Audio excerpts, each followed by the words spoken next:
In the history of the world, empires don't just vanish. They decline. They crumble slowly over centuries. But in 1368, something unthinkable happened. The Mongol Empire, the terrifying war machine that had crushed Russia, burned Baghdad, and conquered all of China, didn't just decline. It ran away. In the dead of night, the Mongol Emperor, the descendant of the mighty Genghis Khan, opened the back gates of his capital and fled into the darkness. He wasn't running from another empire. He wasn't running from a rival king. He was running from a man who, just a few years earlier, had been begging for scraps of tofu outside a temple gate. A man so poor, he didn't even have a name. This isn't a fairy tale.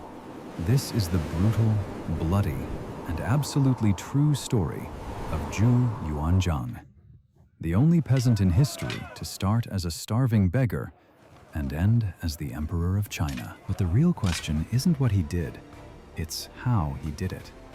How did an illiterate orphan destroy the most powerful military force on the planet? The answer lies in a secret that the Mongols forgot and that the beggar learned the hard way. Power doesn't come from the sword. It comes from the stomach. To understand the magnitude of this impossible rise, we first have to understand the weight of the boot that was on China's neck. In the 1300s, China was under the rule of the Yuan Dynasty, the Mongols. For a century, the Mongols had built a society that was designed to remind the native Chinese people of one thing: you are nothing.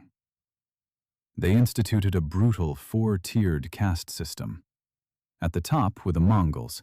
Next came the Semu people, Central Asians and Persians.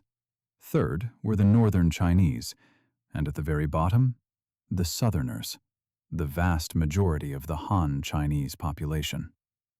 If you were a Han peasant, you were legally less than human. You were forbidden from gathering in groups. You were forbidden from owning weapons. You couldn't even own a vegetable knife without permission. In some regions, 10 families had to share a single knife, which was chained to a communal post. But the ultimate humiliation was the names. Commoners weren't even allowed proper names. They were given numerical designations based on their parents' ages or birth dates. When our protagonist was born in 1328 in a mud hut in Anhui province, he wasn't Zhu Yuanzhang yet. He was simply Zhu Chongba. Zhu 88. Zhu 88 was born into a world where the system was rigged against him from the moment he took his first breath. But poverty was something his family could handle. They were used to being at the bottom. What they weren't ready for was when the system stopped caring if they lived or died.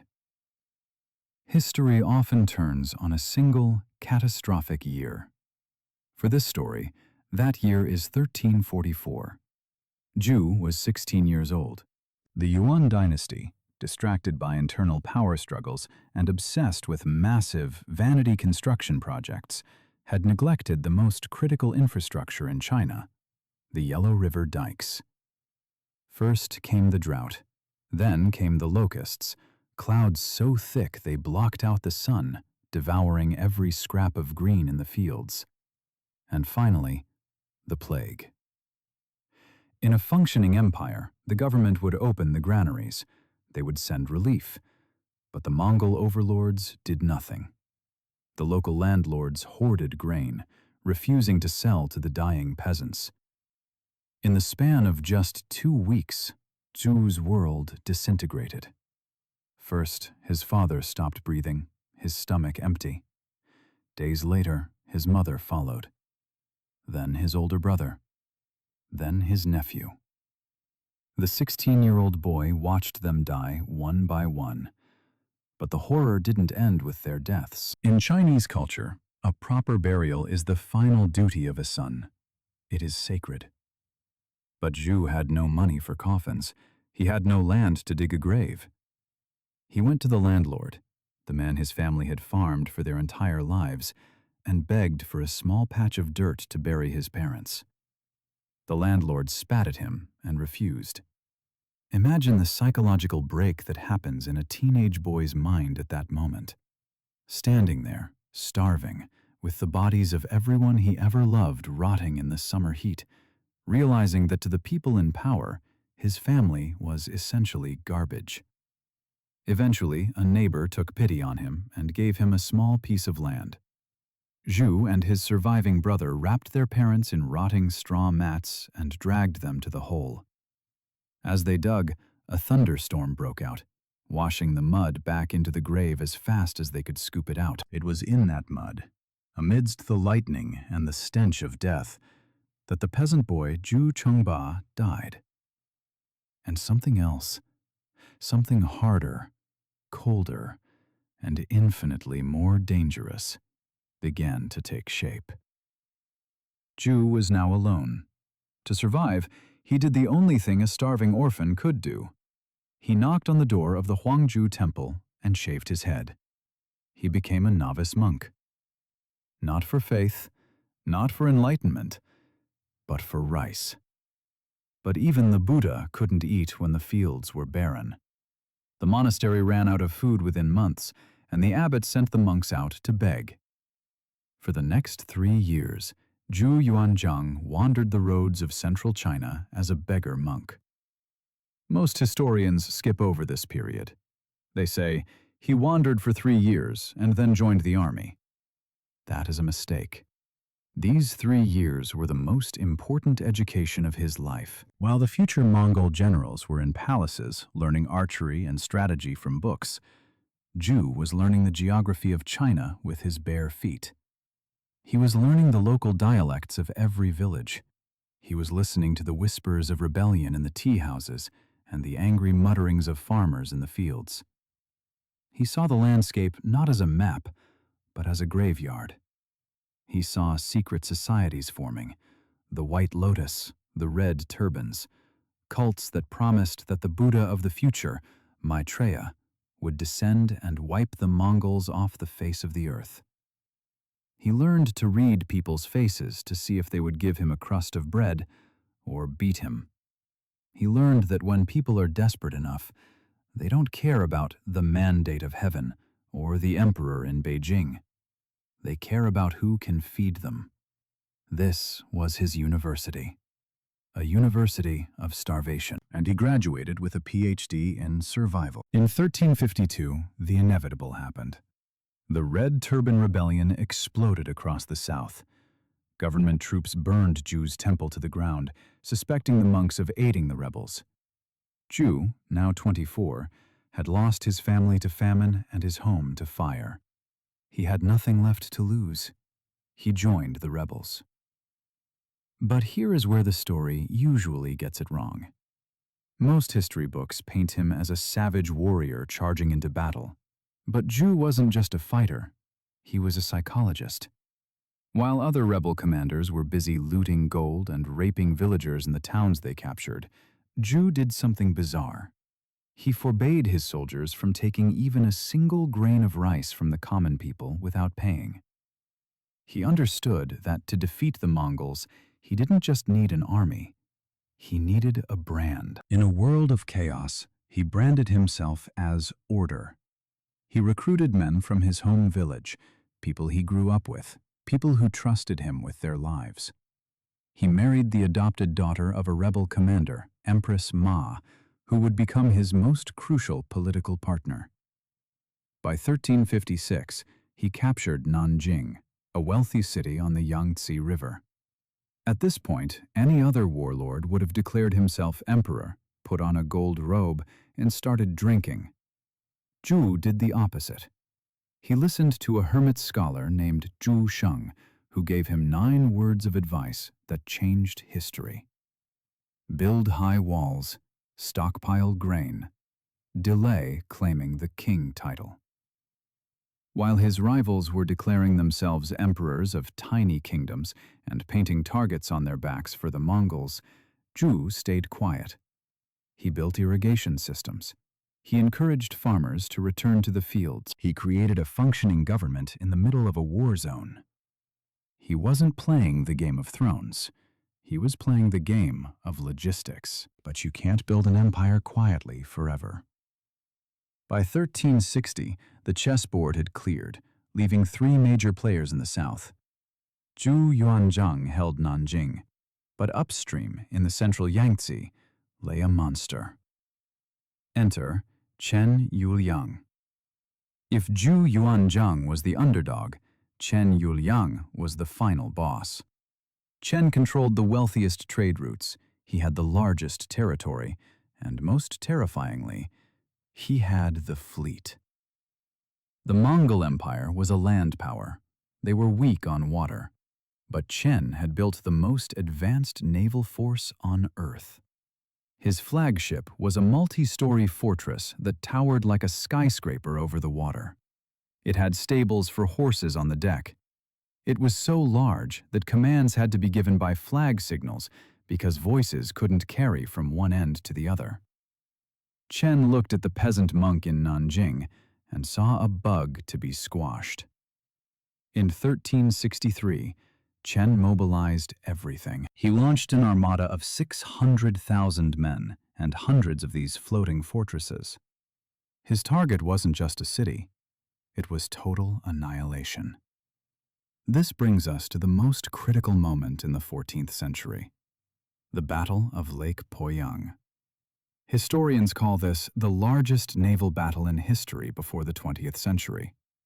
To put it in perspective, the Spanish Armada involved about 30,000 men.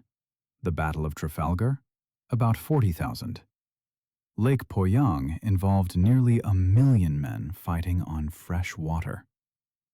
Zhu Yuanzhang's fleet was pathetic in comparison. His ships were small, fishing vessels converted for war. His walls were thin, his cannons were smaller. He was outnumbered 3-1. On August 30th, 1363, the fleets met. The first day was a slaughter.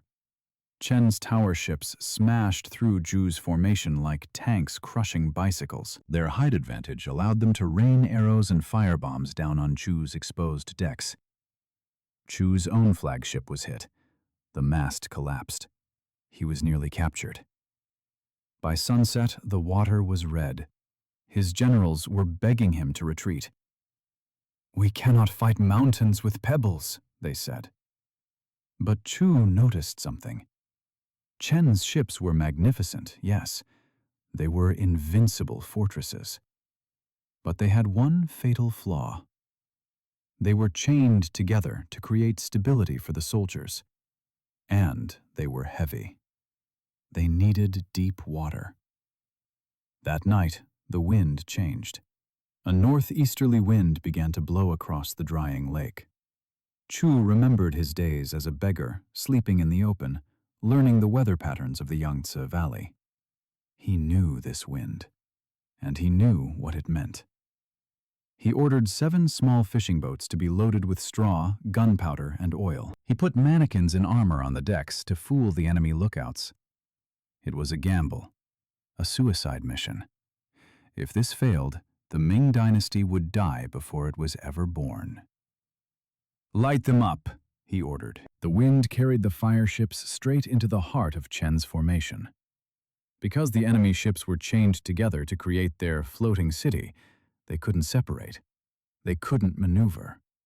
The strength of the giant became his tomb. When the fire took hold, it didn't just burn. It roared. The gunpowder on Zhu's small boats detonated, igniting the stockpiles on Chen's massive warships. The invincible tower ships turned into towering crematoriums. The battle raged for weeks, turning into a gruesome war of attrition. But the psychological blow had been struck. The Han fleet was trapped. They were starving. On October 4th, Chen Yuliang tried to break out.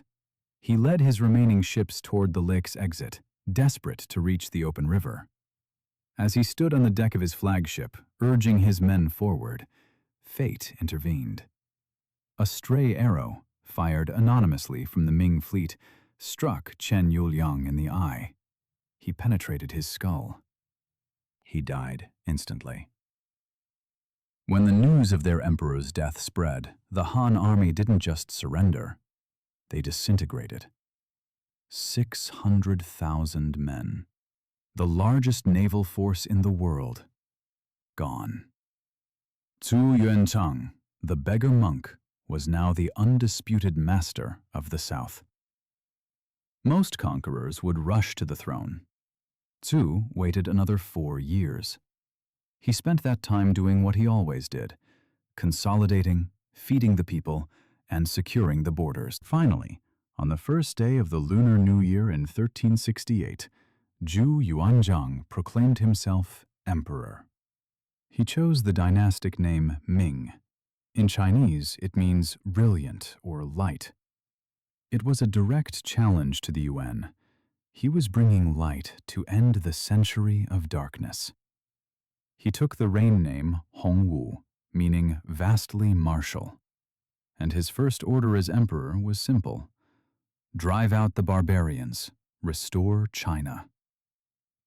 In the autumn of 1368, the Ming army reached Beijing. The Mongol Emperor, Togun Temur, looked at the crumbling walls of his capital. He looked at his demoralized generals, and he realized the truth. The mandate of heaven had passed. He didn't fight. He opened the back gates and fled north, back to the Mongolian steppes from where his ancestors came. The Yuan dynasty was over. For the first time in 400 years, all of China was ruled by the Han Chinese, and it was ruled by a man who had once been evicted from a graveyard because he was too poor to bury his father. Zhu Yuanzhang ruled for 30 years. He was a complex, often brutal emperor. Paranoia from his years of starvation never left him. He executed thousands of officials he suspected of treason. But he also planted 1 billion trees. He rebuilt the irrigation systems. He punished corrupt officials who stole from the poor with terrifying cruelty. He created a system that allowed the Ming Dynasty to last for 276 years, a golden age of art, exploration, and stability. But his story leaves us with a question. Why him? Why did the Mongols, with the world's greatest cavalry, lose to a peasant? The Mongols forgot the most basic rule of power. You can conquer a land on horseback, but you cannot rule it from horseback. They thought power came from fear, from the 4-tiered caste system, from treating people like numbers. Zhu Yuanzhang knew the truth. He knew it because he had felt it in his empty stomach in 1344. He knew that a farmer who is fed is a subject, but a farmer who is starving is a revolutionary.